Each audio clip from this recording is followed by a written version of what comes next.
Play different.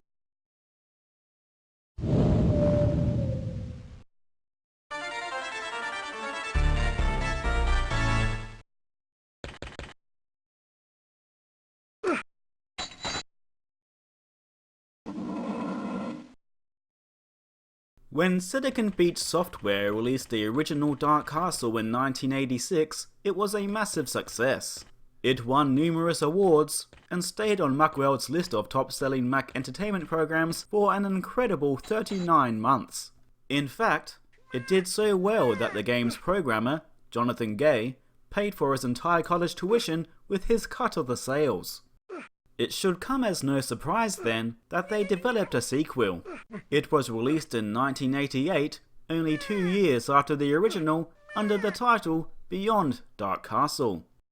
With such a quick turnaround, it would be easy to assume that the follow-up was nothing but a rehash, nothing but more of the same.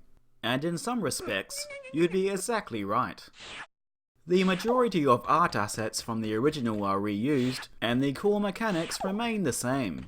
It also has the same story. Well, it continues the same story, picking up immediately where the last game left off, with Prince Duncan finally getting out of the dungeon and deeper into the castle, ready to finish off the evil Black Knight once and for all.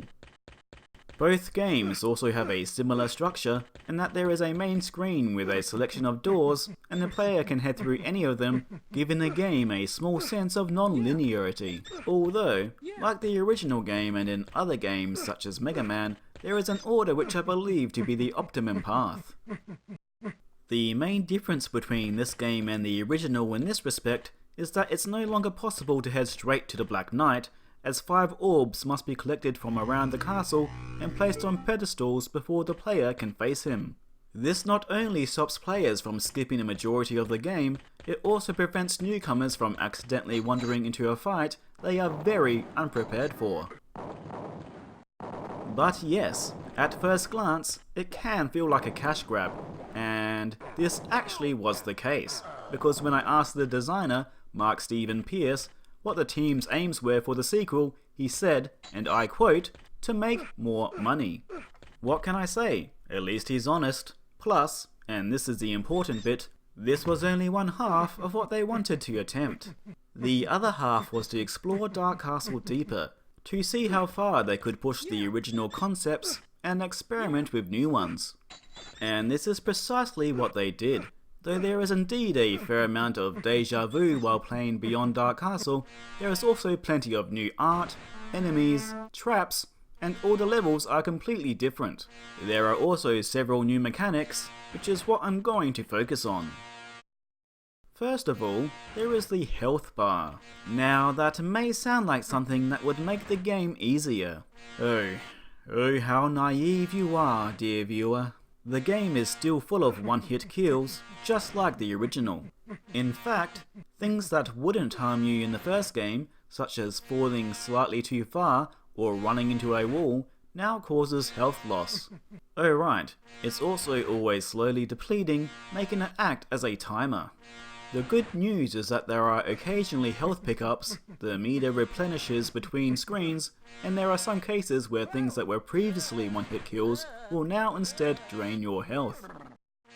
There are also bombs, which can be used against certain enemies, but are mainly there to blow up walls.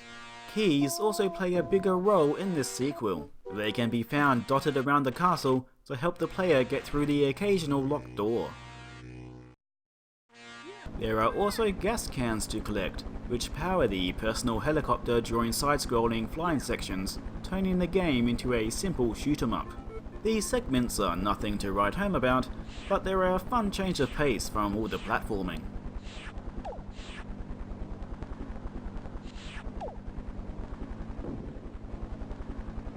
There are also semi-randomized side-scrolling maze sections, which again aren't anything spectacular, but add a nice bit of variety to the game. To me, the game's strengths are in the single-screen levels with the carefully crafted challenges. And there are plenty of additions that make those kinds of levels feel different to the ones found in the original game, such as conveyor belts, lasers, snakes, spike traps, and new human enemies.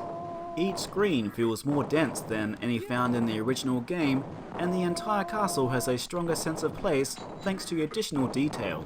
In general, it just feels like there is a lot more going on in this game than in the first.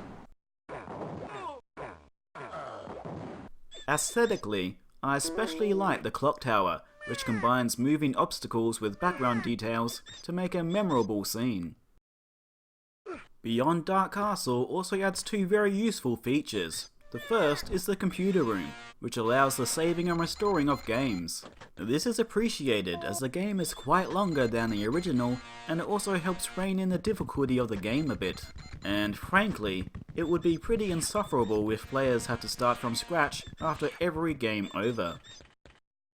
The second feature is the ability to practice every screen in the game, excluding the final one. They even list cheat codes that you can use in this mode. Both of these features help make the game accessible to more people, despite the game itself being more challenging than the original. Beyond Dark Castle is notorious for its difficulty, but not to toot my own horn here, I managed to blaze through it pretty easily while making this video. Especially thanks to the save system, and being able to practice rooms I was having trouble with. Oh sure, I died plenty of times, but I never felt like the game was being cruel. It is harder than the original, but not by that much in my opinion. Now I'm sure part of this is due to the fact that I had just played through and mastered the original Dark Castle, so I was already accustomed to the game's quirks and mechanics, like knowing when to use each of the 3 different jump distances. If someone came into the game blind, or had let their Dark Castle skills get rusty, I'm sure they would have had a harder time than I did. Of course, I should also mention that I finished the game on the lowest difficulty.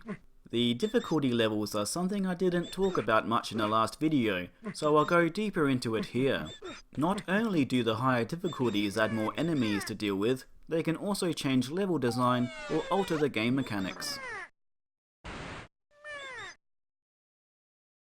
Here is one example. In the battle with the Black Knight in the first game, the mugs he throws at you will bounce around and then disappear on the higher difficulties. There are even a few secret ultra hard difficulties for those who manage to beat the game multiple times in a row. Beyond Dark Castle does not have this feature. Instead, it gives the player an actual ending upon completing the highest difficulty, though it's unlikely to be one anyone was expecting. The difficulty levels certainly are appreciated, because as hard as the games already are on the lowest difficulties, it is very possible to get good enough to clear them without losing a single life. Toot toot. Of course, the game has flaws, and since it carries over much from the first game, it also has many of the same problems. Many are a circumstance of age and dated design choices, such as clunky controls and choppy animation, though these are things I feel players can adjust to. My least favourite part of the original game, the dungeon, is also back. If you happen to have missed the last video, the dungeon is the level you get sent to when you fall down a pit, setting your progress back, and generally being a pain in the butt. However, I actually didn't mind it this time around. First of all, the dungeon level itself is quite fun to play, and more importantly, it's much quicker to get out of than in the original game. Furthermore, there are fewer opportunities to fall into the level, and there is also the option to simply restore a saved game if you don't want to trudge through it. I do have one major problem with the game, and that is that it was very unclear where the entrance to one of the rooms was. It caused me to be stuck for quite some time. Although Beyond Dark Castle was another hit for Silicon Beach Software, it didn't match the first game's success, nor make as much of an impact. It also didn't get as many ports as the original, but perhaps that is a good thing considering the quality of the previous ones.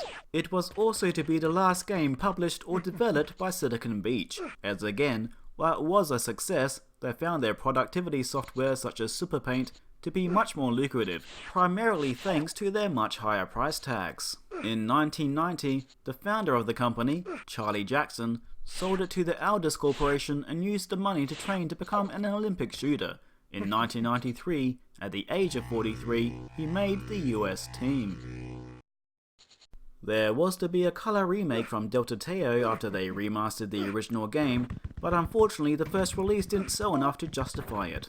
The third game in the series, Return to Dark Castle, features the levels from the original game and Beyond Dark Castle. It's available on Steam and on the App Store, and is a good way to experience the game today outside of emulation, as long as you have a Mac to play it on. And I do recommend playing Beyond Dark Castle. It may not be as quote-unquote pure as the original game, and not nearly as groundbreaking, but I think I prefer this game over the original. It's more refined, better balanced, and has a lot more going on. So where is the team now? Thanks to the book The Secret History of Mac Gaming, we have answers. Charlie Jackson returned to the business of software. Eric Zoker, Silicon Soundman, is a user experience director at Microsoft. Jonathan Gay, who I previously mentioned ended up making Flash, now owns an independent cattle ranch. Mark Stephen Pierce continues to work in the games industry with his company Super Happy Fun Fun, which currently focuses on plug-and-play consoles. In 2008, the company published Return to Dark Castle, the third game in the series, and continued the legacy Pierce had helped start in 1986.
Bloody hell!